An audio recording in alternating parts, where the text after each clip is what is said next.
Hello 12th class बेटा, हम अपना लेसन इंडिगो रीड कर रहे हैं। हम इस लेसन में गांधी जी के बारे में पढ़ रहे हैं कि गांधी जी ने क्यों ऐसा डिसाइड किया कि अंग्रेज़ों को अपने देश से बाहर निकाल देना चाहिए। तो गांधी जी बताते हैं कि एक राजकुमार शुक्ला नाम का किसान होता है जो उन्हें अपने गाँव में ले जाता है और गाँव जाके गांधी जी को कई बातों का पता लगता है। सबसे पहले तो लॉयर्स को वो बुलाते हैं, उनसे सारे केसेस के बारे में पता करते हैं। तो लॉयर्स उन्हें बताते हैं कि हमने ये केस कोर्ट में डाल रखे हैं और हम इतनी फीस जो है इसके लिए चार्ज करते हैं। तो गांधी जी लॉयर्स को डांटते हैं कि तुम अपने ही आदमियों से इतनी इतनी फीस ले रहे हो, तभी तो आधे लोग कोर्ट जाते हैं और आधे लोग कोर्ट में जाते ही नहीं। आधे लोग केस करते हैं, आधे केस ही नहीं करते, क्योंकि इतनी पेमेंट तुम फीस के रूप में ले लेते हो। जिसके पास पैसा है वो चला जाता है कोर्ट में और जिसके पास पैसा नहीं है वो कोर्ट में केस नहीं करता। तो सबसे पहले तो हमें इस चीज़ से इन्हें आज़ाद करना है। अब आगे करेंगे।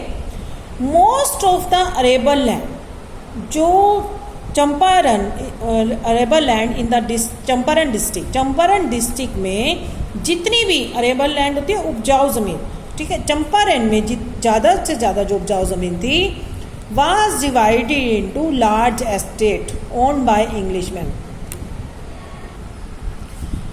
जितनी भी चंपारण में उपजाऊ ज़मीन थी वो डिवाइड थी इनटू लार्ज एस्टेट्स, बड़ी बड़ी एस्टेट्स में डिवाइड थी, ओन्ड बाय इंग्लिशमैन, और उनके मालिक अंग्रेज थे, and work by Indian tenants, और जो इंडियन लोग थे उस पर काम किया करते थे, खेती किया करते थे।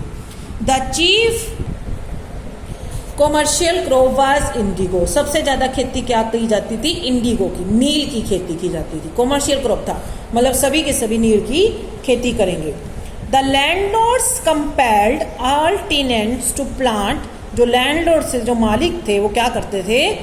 कंपेल्ड करते थे, मतलब जबरदस्ती, ऑल टेनेंट्स जो भी खेती करते थे, टू प्लांट 3/20 और 15% of their holdings with Indigo, कि नील की खेती जरूर करेंगे वो अपने जितना भी प्लॉट है, जितनी भी खेती की जगह है उसमें 15% जो है इंडिगो को उगाएंगे।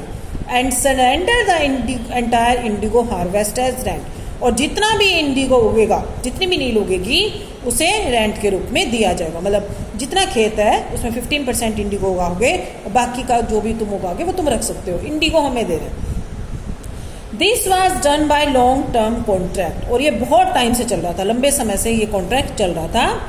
प्रेजेंटली द लैंडलॉर्ड्स लर्न, अब आज जो है आज के टाइम में जो लैंडलॉर्ड से जो मालिक थे, जमींदार थे, उनको पता लग जाता है कि जर्मनी जो है हैड डेवलप्ड सिंथेटिक इंडिगो, उन्होंने नकली नील बना लिया, उगाई की जरूरत नहीं है, मशीनों से तैयार कर दिया। They thereupon obtained agreement from the sharecroppers to pay them compensation for being released from 15% agreement।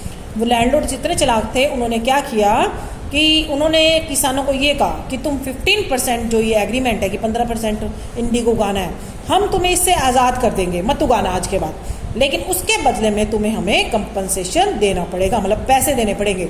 अगर तुम पैसे दोगे तो तुम्हें आज के बाद इंडिगो उगाने की ज़रूरत नहीं है।